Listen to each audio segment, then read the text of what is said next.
भक्त भावना को देखते हुए भी तो यहाँ श्रीनिवास जी संगीत सुना रहे थे, तो क्लास के लोग नहीं है, सबके लिए नर्सरी से लेकर के और मैट्रिक तक का जो क्लास है सारा पर सब पर बोल गए, इसलिए कि सबके लिए बोलना है समूह में। लेकिन यहाँ हमारे उपस्थित होने के बाद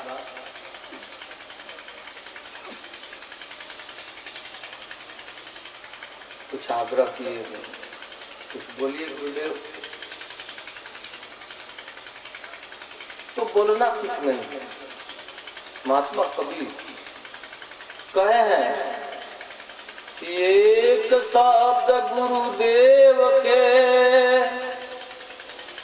ताके अनंत विचार, थाके मुनिजन पंडिता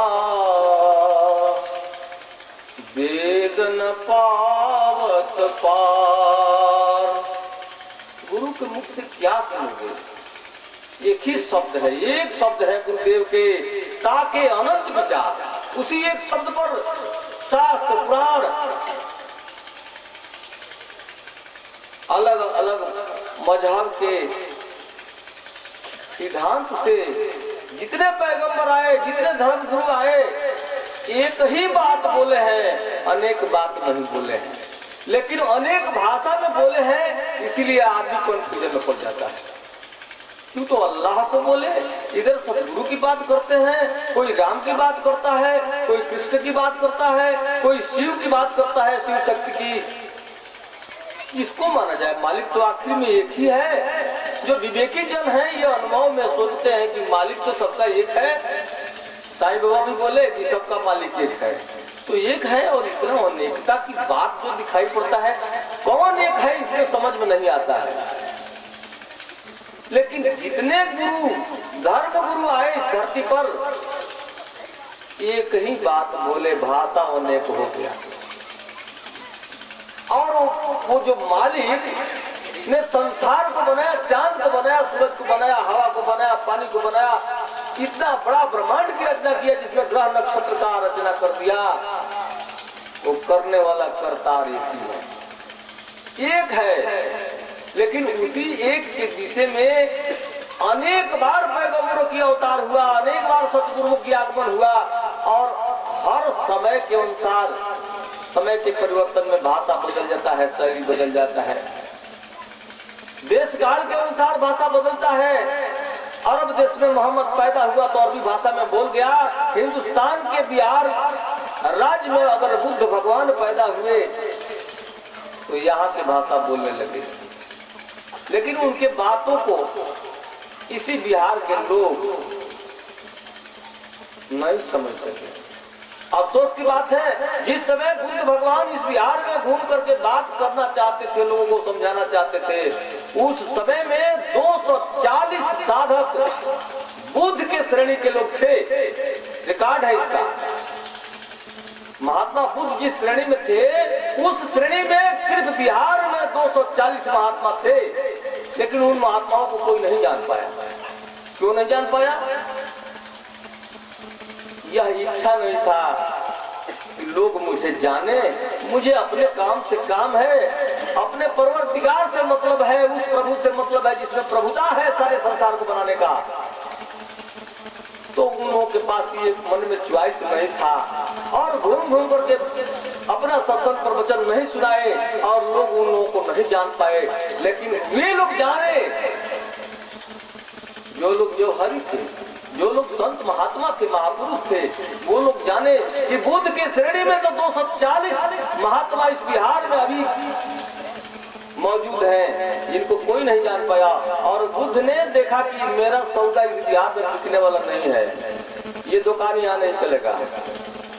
देश विदेश छोड़ करके विदेशों में घूमने लगे और उनके अनुयायी लोग मिले सहायता करने वाले, और वो फूल खिला था जो वैसे फूल इस बिहार में खिला था 240, लेकिन एक ही फूल के नाम में असर हुआ इस दुनिया में कि बुद्ध भगवान हिंदुस्तान से आए हैं, धर्म की सच्चा धर्म की राह दिखा रहे हैं। तो नहीं कहा जाए कुछ ऐसी बात है जो जान लिया जाए, और नहीं कहा जाए तो संसार वालों को लाभ नहीं होता। जूता चप्पल सीने वाला रविदास, चदरा बीन करके बेचने वाला, जुलाहा की कर्म करने वाला कबीर जीविका चला सकते थे, अपने जीविका की व्यवस्था के लिए तो किए थे कुछ।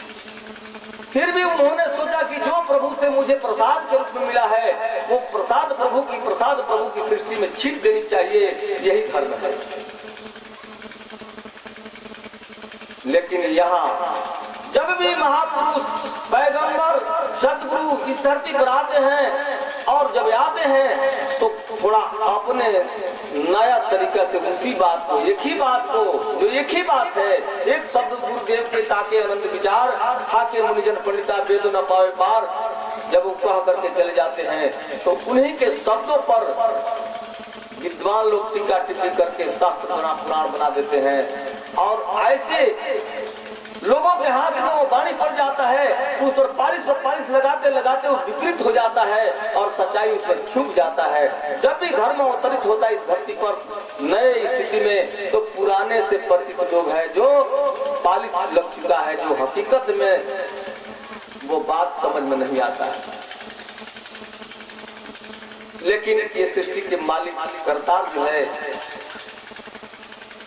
इतना इस दुनिया के लोग समझते हैं कि हम बहुत विवेकी हैं, बहुत समझदार हैं, विद्वान हैं, ज्ञानी हैं, लेकिन उस परम प्रभु के आगे, उसके ज्ञान के आगे किसी का ज्ञान नाम मात्र भी नहीं है।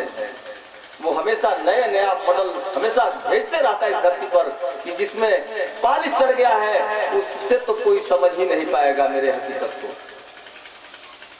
मोहम्मद ने कहा तरीकत, शरीयत, मार्फती, हकीकत 4 दर्जा बताया।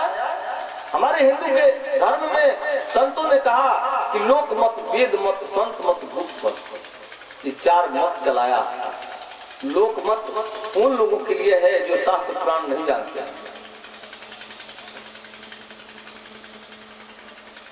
वेद मत जो पढ़ने वाले, शास्त्र पढ़ने वाले हैं, तो वेद तो पढ़ते हैं, लेकिन वेद भी आखिरी में कहता है कि नौ यति, यह भी नहीं है जो कहना चाहिए, जो बताना चाहिए, वो बात मुझ में नहीं है। वेद पढ़े तो भेद भी है, भेद पढ़े तो जो अब वेद भेद से परे है, वाकई को ये वो अज्ञानी है। न वेद जाना न भेद जाना, भेद तो संतों के पास है, वेद उस भेद को नहीं बता पाएगा। जाना पड़ेगा संतों के पास। खुद वेद व्यास के पुत्र सुखदेव मुनि को वेद व्यास ने भेजा राजा जनक के पास कि पिता पुत्र का रिश्ता है और वो बात नहीं समझ पाएगा। तो जनक के पास सुखदेव को भेजा गया और सुखदेव मुनि जनक के पास जाकर के उस रहस्य को समझे। तो सत्य ऐसा कड़वा है कि वाणी में उतरते उतरते विकृत हो जाता है। इसलिए गोस्वामी तुलसीदास ने लिखा है कि यद्यपि ब्रह्म अखंड अनंता, यद्यपि ब्रह्म अखंड अनंता, अनुभव गम्य भजहि जेहि संता। संत लोग उसका कैसे भजन करते हैं? अगर वो ब्रह्म अखंड और अनंत है, जिसका अंत ही नहीं है, असीम है। यद्यपि ब्रह्म अखंड अनंता, अनुभव गम्य भजहि जेहि संता। संत लोग उसको अनुभव से भजते हैं। और अनुभव कब आता है? सत्संग करने से अनुभव होता है। गोस्वामी जी ये भी बात लिखे हैं कि बिनु सत्संग विवेक न होई। अब विवेकहीन मनुष्य पशु तुल्य होता है। जिसके पास विवेक नहीं हो, मनुष्य योनि में आकर के भी पशु है। विवेक का महत्व देते हैं, और विवेक कब होगा? तो सत्संग से होगा। अब ये जो हम लोग कह रहे हैं और आप लोग सुन रहे हैं, इसी का नाम सत्संग नहीं है। सत्संग करने के लिए गुरु करना पड़ेगा। ये सत्संग है, इसका नाम परवचन है। पर मैंने दूसरा और वचन मैंने बोली। ये दूसरे के कहा हुआ बात कहा जा रहा है, या दूसरा बोल रहा है, तीसरा सुन रहा है, ये परवचन है। सत्संग तो सीखना पड़ेगा। और सत्संग कहाँ मिलेगा? तो कृष्ण गए संदीपनी के पास सत्संग जानने के लिए, राम गए वासिष्ठ के पास सत्संग जानने के लिए। सत्संग तो वही बता सकता है कि सत्संग कैसे होता है। यानी सत्संग शब्द में स्पष्ट है कि सत्य जोड़ संग। तो अभी तो हम सत्य को जाने नहीं है। सत्य से संग करना तो बड़ी दूर की बात है। सत्य को जाने नहीं है हम, अभी तो असत्य को जाने हैं। गोस्वामी जी लिखते हैं कि गो गोचर मन जहाँ लग जाई, तो सब माया जानहु भाई। जहाँ तक ये दृष्टि जाता है, जहाँ तक इंद्रियों का पहुँच है, और जहाँ तक मन का पहुँच है, ये सब माया है। यह सत्य नहीं है, परिवर्तनशील है। जिसमें परिवर्तन होता है वो सत्य नहीं हो सकता है। तो स्वामी जी लिखते हैं कि गो गोचर मन जहाँ लग जाई, तो सब माया जानू भाई। हे गरुड़, ये सब माया है। जहाँ तक मन की पहुँच है, इंद्रियों की पहुँच है, दृष्टि की पहुँच है, तो सब माया है, परिवर्तनशील है, सत्य वह नहीं है। अब उसी सत्संग की गोस्वामी जी लिखते हैं कि बिनु सत्संग विवेक न होई, राम कृपा बिना सुलभ न सोई। सुलभ मने आछा, आछा तब होखब जब सत्संग कर लगबो। तो सत्संग के तरह करबो, अभी तो सत्य के जल ना। परिवार लौकता, धन लौकता, पद लौकता, प्रतिष्ठा लौकता, ये कोनो सत्य ना है। परिवर्तन में पद जन बात पद रही ना, पद छूट जाई कबो। ई परिवार लौकता, इहो छूट जाई कबो। ई धन लौकता, इहो छूट जाई कबो। ई शरीर लौकता, इहो छूट जाई कबो। केहू ना छीनी तब मृत्यु आई, आ एक झटका मारी आ सब छीन ली। तो छीन ली तो कहाँ जेबो? कौना घाटे जेबो? नदी बहता, ओइमें दूगो किनारा बा, आ दोनों किनारा पर घाट बा। आ जब बाढ़ नदी में आ जाला, सब घाट तो पा जाला। जब नदी में बाढ़ आवेला तो घाट तो पा जाला। कितनो घटिया बनल बड़ा, घटिया बनल बड़ा, लेकिन जब भक्ति के बाढ़ आ जाई तो सात आर जितना पाप बा, जितना घटिया कलबड़ा सगरे तो पा जाइए, कहूँ ना रही। भगवान की यहाँ ऊपर लेखा जोखा कहाँ से जब तो पाइए गइल बा, डूबिए गइल बा। ऐसे पाप पुण्य के छोड़े आशा, सो पहुंचे रघुनायक पासा। पाप की बात छोड़ दो कि बहुत पाप किया है, कैसे हमारा उद्धार होगा।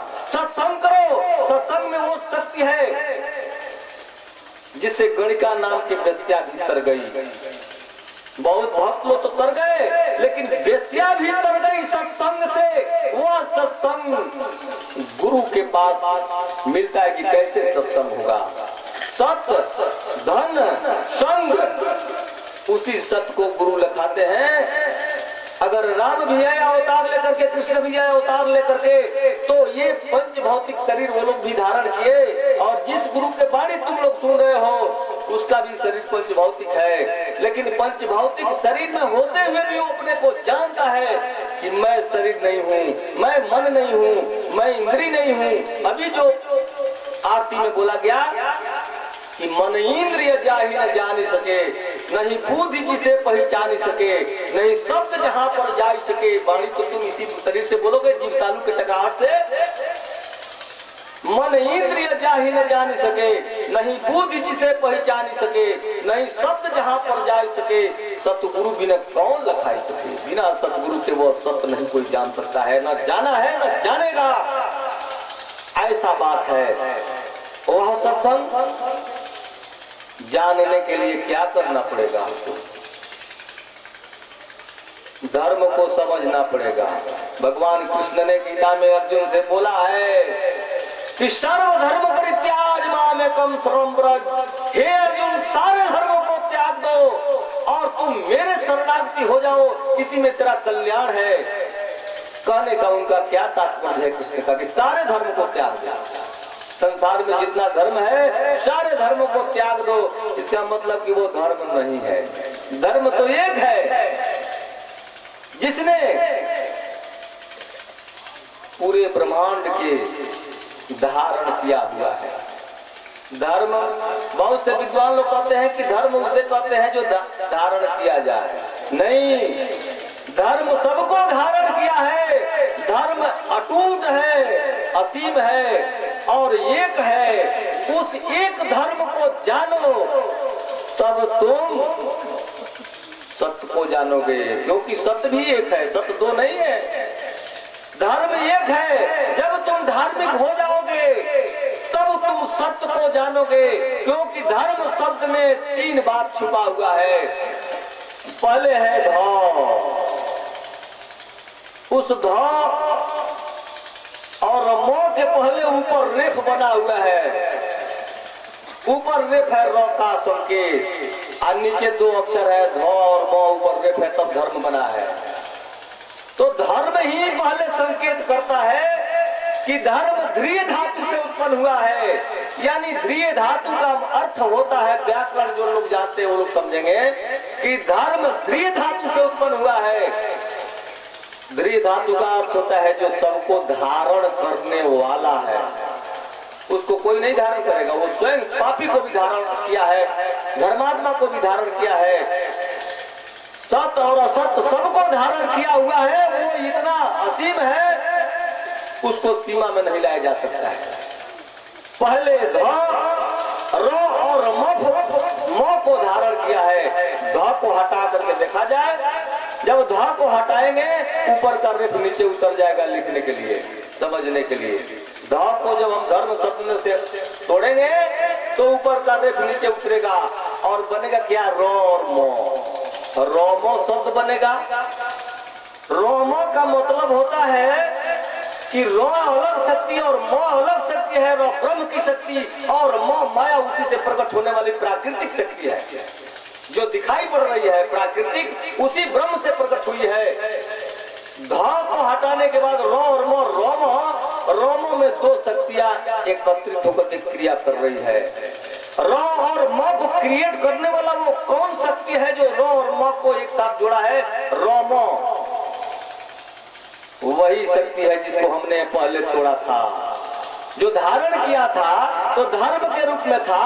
अब दोनों को शक्ति एक जोड़ दिया है, र और म के बीच में अदृश्य हो गया है। अलख निरंजन, लख में नहीं है, पहले तो लख में था, ध के रूप में था, धारण किया था र म को। लेकिन जब उसको तोड़ा गया तो निर्गुण रूप लेकर के र और म के बीच में दोनों को जोड़ने की अदृश्य सत्ता में काम कर रहा है, जिसको इस धरती पर लोग कहते हैं हम तो निर्गुण ब्रह्म के पुजारी हैं, तू तो सरगुण ब्रह्म के पुजारी है। वो अरे निर्गुण सरगुण नहीं कुछ भेदा, निर्गुण और सरगुण दो नहीं है, जैसे बीज और वृक्ष दो नहीं है। महात्मा कबीर लिखते हैं कि हंसा देखा और कुछ नहीं, कुछ नहीं दिखाई पड़ा, एक हंस दिखाई पड़ा सरोवर में। हंसा देखा और कुछ नहीं, पवन रहे पानी नहीं, पानी रहे पवन के माही। विज्ञान भी साबित करता है, जिस धर्म विज्ञान से अगर हट करके बात करता है वो पाखंडी धर्म है। जिस धर्म को विज्ञान भी पूर्ति करता है, समझ लीजिए कि वास्तविक धर्म है। विज्ञान भी कहता है कि पानी की उत्पत्ति बिना वायु के नहीं हो सकता है। देखा भी गया है कि अधिक जब वायु चलता है तो बादल निकल जाता है आकाश में, और बादल निकलने के बाद पानी की व्यवस्था हो जाता है। या जमीन पर पानी अधिक गिर गया है तो अधिक वायु चलने पर सारे पानी पृथ्वी से सूख जाता है। कहाँ चला गया पानी?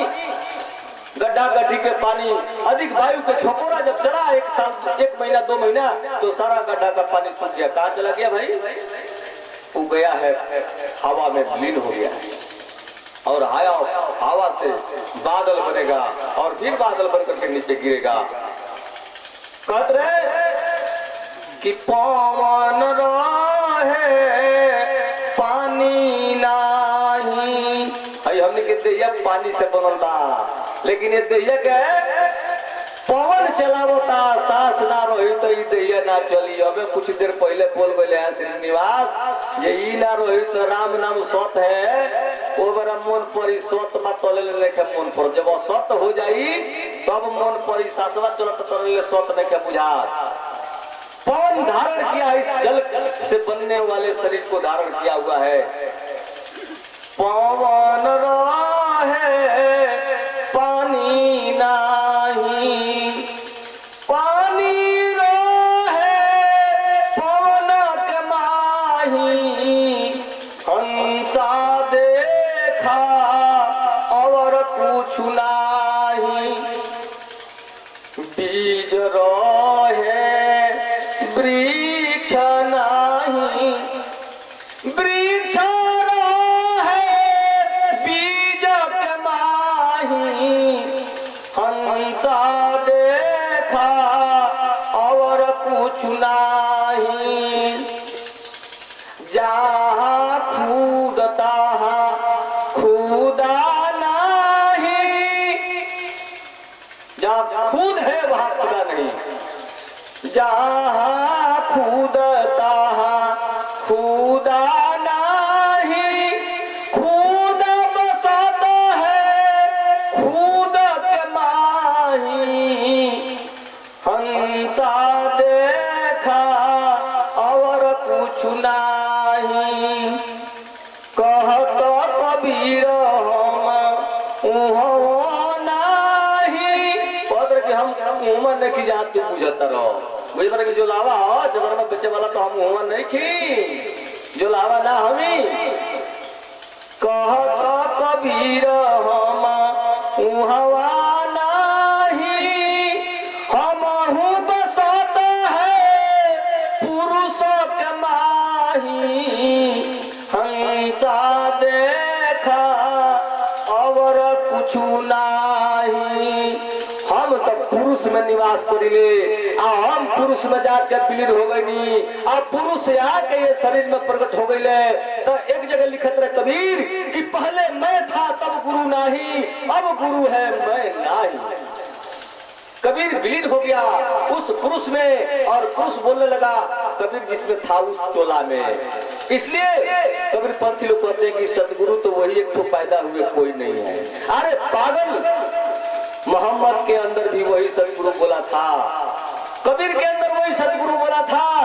और जहां तुम लोग सुन रहे हो बाणी कि किसी व्यक्ति की बाणी नहीं है, वही सतगुरु बोलता है। लिखते हैं कबीर कि सब घट मेरे साइया सुनी सेज न कोई, सब घटों में मेरा स्वामी है जिसमें मैं लीन हो चुका हूँ, जिसमें मैं विलीन हो चुका हूँ, वो मेरा स्वामी सब घट में निवास करता है। सब घट मेरे साइया सुनी सेज न कोई, बलिहारी वो घट के जा घट प्रगट हो। कहते हैं कि उस घट की स्तुति मैं करता हूँ जिस घट में मेरा स्वामी मेरा सतगुरु प्रगट हो गया है। सतगुरु इस धरती पर आते हैं तो नहीं कोई पहचानता है, और साधारण मनुष्य के तरह से उसको समझ करके साधारण व्यवहारों में उस सतगुरु से वंचित रह जाता है, और उस परम पुरुष अविनाशी के दया नहीं पा सकता है, और इस संसार में 84 के गोता खाता है। मालिक ने सबको एक इंसान बनाया, न हिंदू बनाया न मुसलमान बनाया, लेते ही जन्म पड़ गए जाल मजहब की, कानों में गुजरने लगे सुरताल मजहब की। मजहब के ख्याल वालों ने इंसान को शैतान बनाया, स्वर्ग जैसे धरती को श्मशान बनाया। कुरान की आयत से जो आवाज है आती, गीता भी हमें वही रोज पाठ सिखलाती कि सबका मालिक एक है, एक का बंदे हो जाओ, और उसी एक का भेद गुरु बताता है। एक शब्द गुरुदेव के ताके अनंत विचार, थाके मुनिजन पंडिता वेदों न पावे पार, वो एक शब्द गुरु देव का कौन है। एक शब्द से कितना बात समझ में आएगा। कोई संत कहा है, अपना नगरी के रहिया भुला गईल तू, जहाँ के तू हऊ तहाँ के हाल भुला गईल बड़ा। आज जहाँ पोसल बड़ा मुर्घटिया में एक नावे हम मृत लोग चाहे मुर्दा लोग, मुर्दा एक दिन हो जाए के परी। इतहार गाँव ना हो। जीव गोस्वामी जी लिखत रहे कि ईश्वर अंश जीव अविनाशी, ईश्वर का अंश जीव है और यह अविनाशी है, कभी मरता नहीं है। फिर भी तुम मृत्यु देखते हो और मृत्यु से भयभीत हो गए हो कि हम न मरे, हम न मरे। अरे तुम तो कभी मरता ही नहीं है, लेकिन यह बात तो किसी गुरु से समझना पड़ेगा। तुम जिसको मरते हुए देखता है वो तुम नहीं है, तुम अपने रूप को भूला गया है। तो ब्रह्मानंद जी लिखते हैं कि नजरों से देख प्यारे क्या रूप है तुम्हारा। अरे नजर से देखो तुम्हारा रूप क्या है। ये हड्डी मांस त्वचा रोम नाड़ियों का रूप है तेरा, ये बिखर जाएगा, ये तेरा नहीं है। गोस्वामी जी लिखते हैं कि ईश्वर अंश जीव अविनाशी, और जिसको तू बुझता है कि मैं हूँ वो विनाशी है, मरेगा नहीं। नजरों से देख प्यारे क्या रूप है तुम्हारा, अपने को भूल तन में बाहर फिरे गंवारा, अपने को भूल तन में बाहर फिरे गंवारा।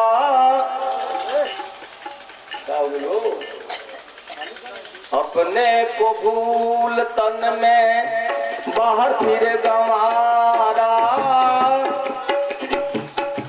नजरों से देख प्यारे क्या रूप है तुम्हारा, अपने को भूल तन में बाहर फिरे गंवारा।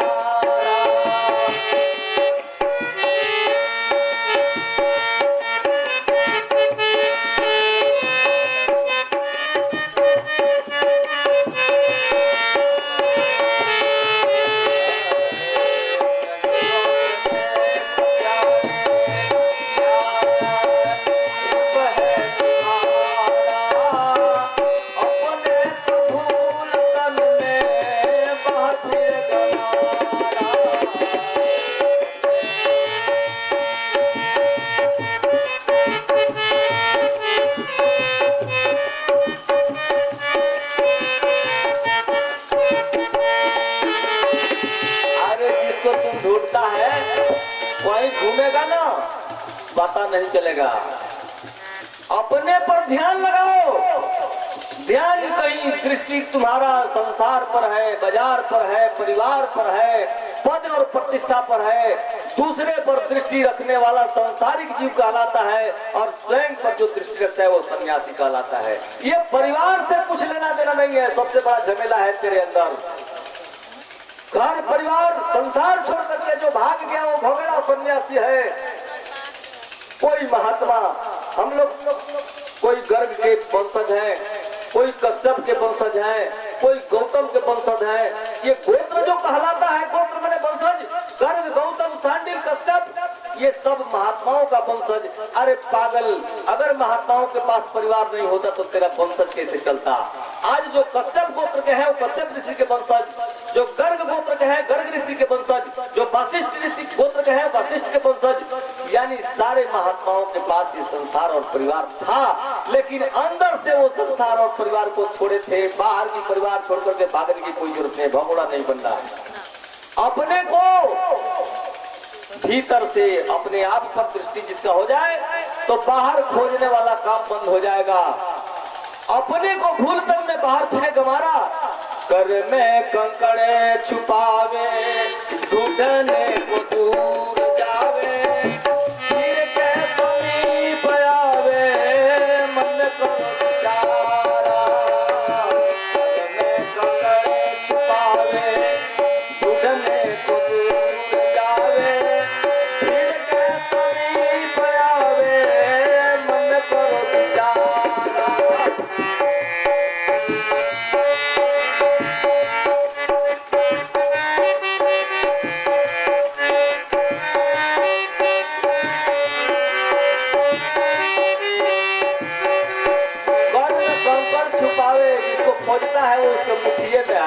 भाष्य में है, जैसे मृग नाभि में सुगंधी सूंघे वो घास गंधी, दुनिया सभी है अंधी समझना इशारा, नजरों से देख प्यारे।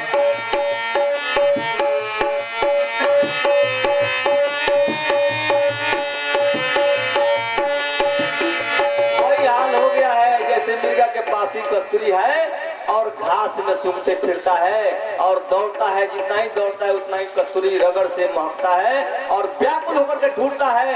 उसी तरह से मनुष्य परमात्मा को खोजता है। अरे परमात्मा से तुम एक पल भी दूर नहीं हुआ है, लेकिन तेरा आंख बंद है, बस एक पलक की बात है, पलक खोलो की दिखाई पड़ जाएगा, कहीं जाना नहीं है, तेरे ही पास है। भगवान कृष्ण ने कहा है गीता में, नाना शास्त्र पठेल लोकेन नाना देवत पूजनम आत्मज्ञान बिना पार्थ सर्व कर्म निरर्थकम। आत्मज्ञान के लिए कहीं जाना नहीं है, स्वयं आत्मा मने अपने को, स्वयं को जानना, जानना मने ज्ञान। पलक खोलो, अज्ञान की निद्रा से उठो और ज्ञान की जागृति में आकर के आंख खोल करके देख लो, जिसको तुम ढूंढते हो तुम नहीं है। मृग नाभि में सुगंध सूंघे वो घास गंधी, दुनिया सभी है अंधी समझना इशारा, नजरों से देख प्यारे क्या है।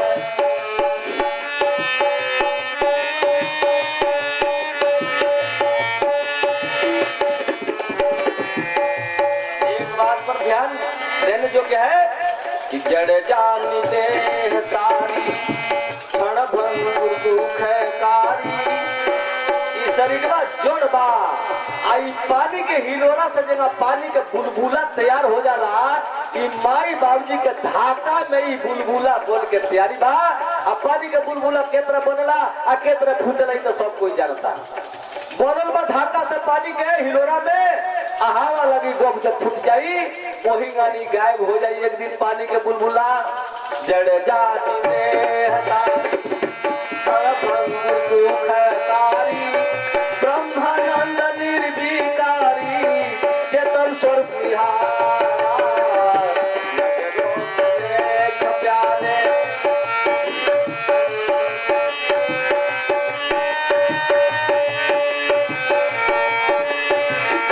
अरे चेतन जो है गोस्वामी लिखते हैं कि ईश्वर अंश जीव अविनाशी, आ चेतन अमल सहज सुख राशि साफ लिख दिए है। और पागल की तरह से आदमी समझ नहीं पाता है उनके बात को। अगर समझ में रामायण की एक भी चौपाई समझ में आ जाए तो उद्धार हो जाएगा।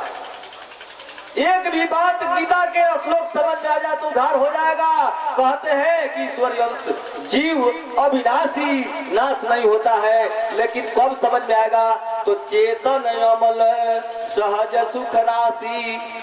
तुम चेतन को पहले अमल करो, जो इसमें चेतना है, जो चेतन है उसको पहले जानने की कोशिश करो। जो जड़ है, जो पदार्थ है, जिससे शरीर रूप बना है, वो पदार्थ से बना है। और परमात्मा की भी इसमें व्यवस्था है जो चेतन स्वरूप है, और प्रकृति की व्यवस्था है जो जड़ है। गोस्वामी जी लिखते हैं कि जड़ चेतन गुण दोषमय विश्व किन्न करतार। इस ब्रह्मांड को रचना करने वाला जो मालिक है, करतार, वो दो चीज से संसार को बनाया है, जड़ और चेतन। जड़ की उत्पत्ति उसी चेतन से प्रकट हुआ है। जड़ चेतन गुण दोष बया, दोष और गुण यानी गुण और गुण मिला दिया है।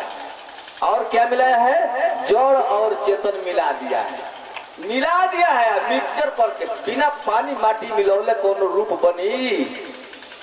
तो मलिकवा जो बनल बा वो बड़ा होशियारी से बनल बा। जड़ आ चेतन एके में सान देले बा, आ गुण है गुण वो सान देले बा एके में। मनुष्य के अंदर गुण होला तो गुण होला, अगुण होला से में गुण होला।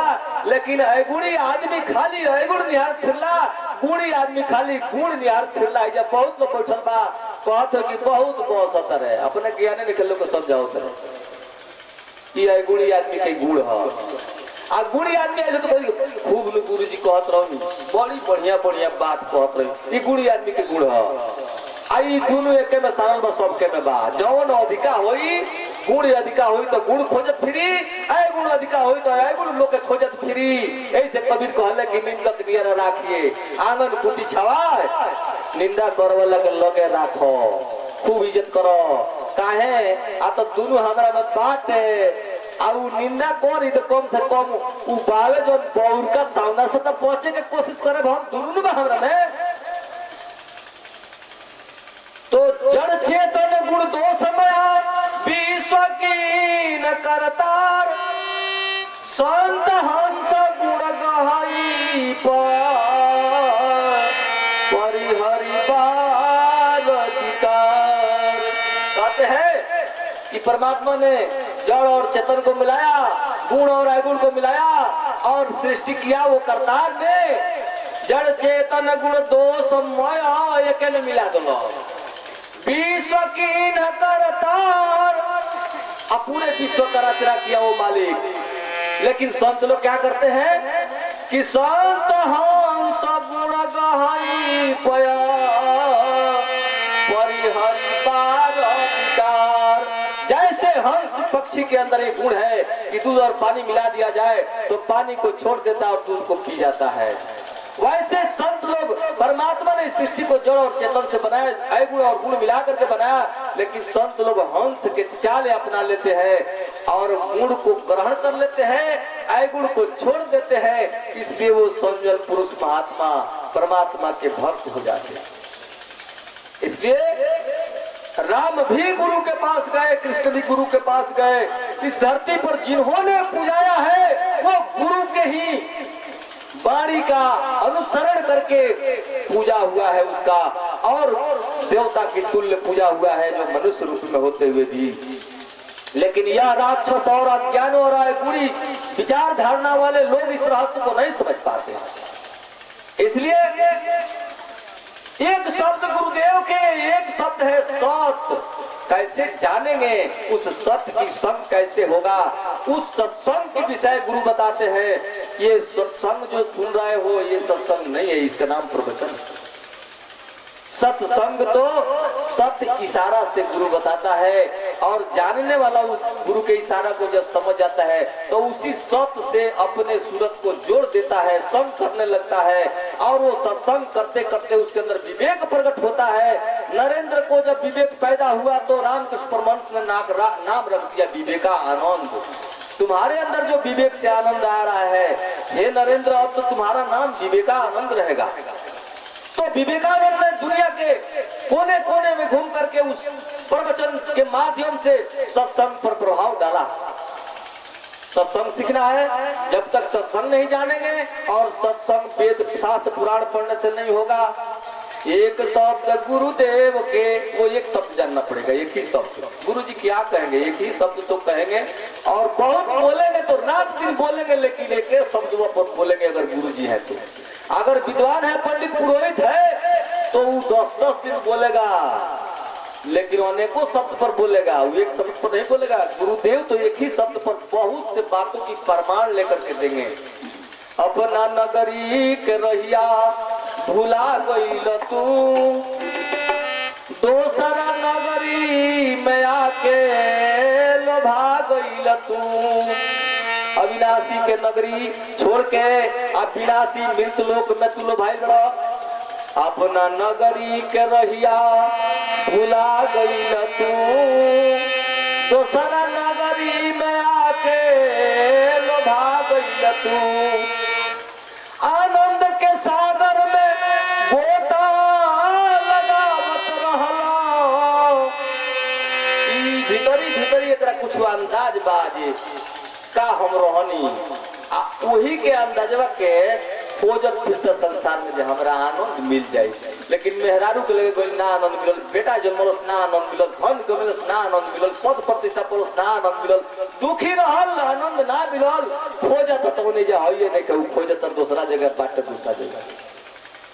अपना नगरी के बात जब ओकरा याद पड़ जाई, आ वही में जब अपन सूरत डुबाली आनंद बरसे लगी।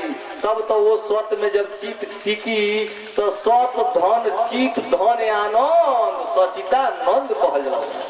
जब वो सत्य में चित स्थिर हो जाई आनंद बरसे लगी। लेकिन झूठ में चित अस्थिर बा हमार मर जाए 50 जन्म धरब कहियो आनंद ना मिली। धन बास बरोबर हो जाई कहियो सुख ना मिली। रोते रोते मर जाए। अपना नगरी के रहिया भुला गईल तू दोसरा नगरी में आके भाग गईल तू। आनंद के सागर में गोता लगावत रहला भव सागर में आके दहा गईल तू। भव सागर कहाँ बने भाई? बड़ा लमर कानवा से सुनते सम्मानवा में कल्पना करते से वही कोनो समुद्र लेखान। अरे समुद्र लेखा लिखा भाई श्रीनिवास जी बतौले है लेकिन केहू को बुझाई लो केहू नहीं बुझाइल तनी हम ऊपर दूसरा तरीका से बोल तनी वो अपना फार्मूला बोले हम ओकरा अपना फार्मूला बोल तनी है परिया से है हमनी के अखिया के ऊपर का कह जाला तो भाव कह जाला भाव भावआ एकरा नीचे का भाई आप बा कितना दृश्य देखले बने लेकिन अब जगह खाली भाई में दृश्य देख ले खाली कितना फोटो राखी अभी खाली है कितना रखले बा बाकी ताकत रही दे में समवावते रही ढुकावते रही दृश्य ई भौवा के नीचे बा आ ओकरो नीचे नकिया बा कितना महकल बसाई लेकिन ओकरा बाद ओकरा महकल बसाते रही ई भरी ना कहियो हयो ना भरल अखिया से देखते देखते ई भरबे ना कइल और ई समय दृश्य तबो ना भरी बसाइल महकल जिंदगी भर ना ओराई इहो ना भरल कहियो। ओकरो नीचे गौरी बा है जो रोज धुन बरा मारत टपटप इहो ना भरल कहियो। ओकरो नीचे अब का गिराव जाई बहुत बा अंदाजे से पूछ लोग नहीं कहियो भरे लगे ना भरी ई सागर खानी अथाह मामला बा एकरे ना हो बहुत सागर कल्पना कइले बड़ा जो पैबा पार करे के बाबा बाजी के बाछी दे बाछी दे पानी दे के हर के ली सब ओकरा ले तो बढ़िया बजे भैंसा दे तो दाल तो पानी में हड़ा के डूब जाई त पार कोठी बाछी से निकली हूं बाछी तो पानी दे के हर के जली सब भैंसा तो बड़ा तो दान करो तो कौन बाबा जी लोग किसी ये लोग मत भाई हमरा तो गाड़ी तो सुनबे कर ले लेकिन तनकी भर आग ले तो कह देनी हो ई चुतिया बनावे वाला कौन जो भाई भाई तारा 2 रुपया के काम बा जजमान से तो जज तो मन मोल ही बड़ा ओकरा से हमरा ते हमर जजमान होई मन हम जज हई हमरा के जज मानिल स्ते ते मानने वाला इस जजमान होई आ हम तोर के हई आ तो ऊपरे ऊपरे ही तो ऊपरो ही तो भीतरी से दुख पड़ी त नाम तोरा काले आए ऊपरो ऊपरे ही थवे मन्ना हो ऊपरो ही हम ऊपरो एती कहले बे तोरा या भीतर एती नहीं कहले ऊपरो एती कहले बे अब मेरा घर आई तो तोरा कुछ देवे के चाहिए हमरा के राय से ना देवे तो कह जे चढ़ गइल बड़ा फालना न गोरा हमारा शनिचारा आय अगर जो जाप ना करोला महामृत्युंजय के तो तहार दशा खराब हो जाई मरण पड़ सकेला कांड हो सकेला तो मुला के डर तो सब लोग पंडित जी करा दी न तो ई कमो ना हो के चाहिए तो करो है कोई जे अब तो दक्षिणमा हमर दे तो ओकर नावे बजे गछीना दो न तो छीन ले ओकर नाव दो छीना दो न तो छीन ले राय से ना तो डरवा दे तो अपने मन दे दो जा मुए के डरवाओ नहीं कि तू अपने मन देहल तो ये धान ना बापू लेकिन सतगुरु के दरबार में क्या बताया जाता है कि सच्चे सतगुरु के दरबार में सब दुख मिटाया जाता है। दुनिया के सताए लोगों को सीने से लगाया जाता है। गुरु अमीर और गरीब नहीं देखता है, जात पात नहीं देखता है। एक जगन्नाथ स्वामी की चर्चा आया है जो श्रीनिवास जी वहां हर साल जाते हैं। वहां जब वो आश्रम उनके बना वहां जगन्नाथ स्वामी के शुरू की बात कर रहे हैं उनके अनुयायी लोग मिल गए थे एक जगह पर हमको ये गवाह है। आज जगन्नाथ स्वामी को थोड़ा हम शब्द बोल दिए कि तुम लोग जगन्नाथ स्वामी के बहुत महान बनाए हो। साला जगन्नाथ स्वामी को तुम लोग चिना है गाली दे दिए तो खिसिया गया कि हमारे स्वामी जी को गाली दे रहा है। हमको जो कोई हम ही जगन्नाथ स्वामी होगी तो अब क्या गोरिया होते हैं बोला खिसिया गई। तो जब साधु रहता है तो हाजिर में हुजत कर, हाजिर में तलाशी रब रहेला तो लाठी लेके दौड़े सो, आ जब वो चल जाए तो ओकरा मोतिया के सब मोतिया के पूजे लगे। हाजिर में हुजत कर, हाजिर में तलाशी। तो जगन्नाथ स्वामी के जब पूजा भइल हाला तो वो अंग्रेजी शासन रहे, वो मेरा कहीं कहानी हो।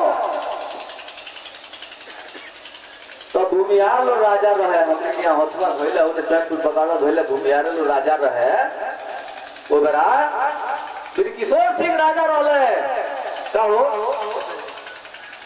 कोई राज में वो पड़त रहे मठिया, और उनकर लोग चमचा बेलचा बहुत रहे। वही साला कैसन साधु बजे कौनो जात के चेला बना देता, कौनो जात कौन चमार कौनो के चेला बनाता। जगन्नाथ स्वामी के लगे खबर गोल जे ऐसा सब बात कहता लो बाबू साहब लोग, तो कहले कि बोर्ड लिखो सब बोर्ड, आ बोर्ड पर लिखोले कि जात पात के नहीं पुछारा और नकली लोग के नहीं गुजारा, इहो लिखाइल रहे हो जा। आ हमरो के लोग कहेला जे एक बजे सब नजती रे जिया दे चला बड़, अरे बड़ जतिया ने को से चला भूमियार ब्राह्मण काय सारा लोग तो बटले बैठे सामने एक मुंशी जी बैठल पड़े। तो जात पात के छोड़े आशा सो पहुंचे रघुनायक पासा। मालिक ने दो ही जात बनाया है, स्त्री और पुरुष, उसके बाद कोई जात नहीं बनाया है। आचरण और कर्तव्य से मनुष्य छोटा हो जाता है और नीच कुल में भी जन्म लेने के बाद रविदास कबीर जैसे महात्मा महान हो गए।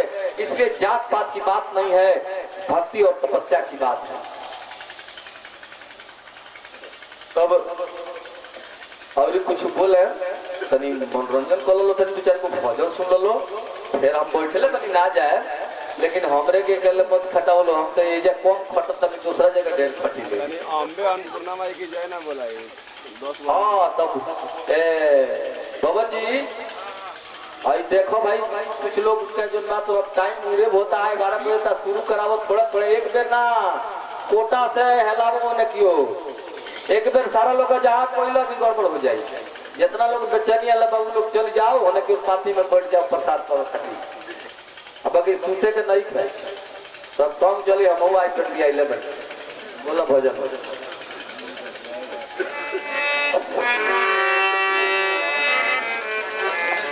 पहले क्या